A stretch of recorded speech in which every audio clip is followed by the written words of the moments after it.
pantun beliau dengan tema yang sama kepada anak anda Zahid dalam masa 20 saat bermula sekarang.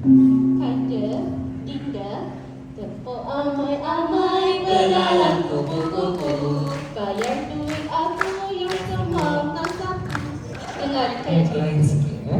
kering saliran di bendang sawah, kemarau melanda, tanahnya kontak.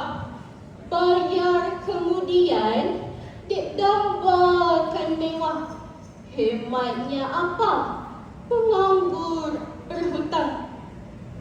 Anak anda Zahid, itulah soalan yang ditanyakan oleh anak anda Arifah. Anak anda diminta untuk menjawab dalam masa 80 saat. Sutera dewaka, ronanya terang, corak selari, merah delima, hemat dapat, canggihnya barang, tinggi kualiti, dipakai lama. Tinggi kualiti dipakai lama. Pakai tu orang Allah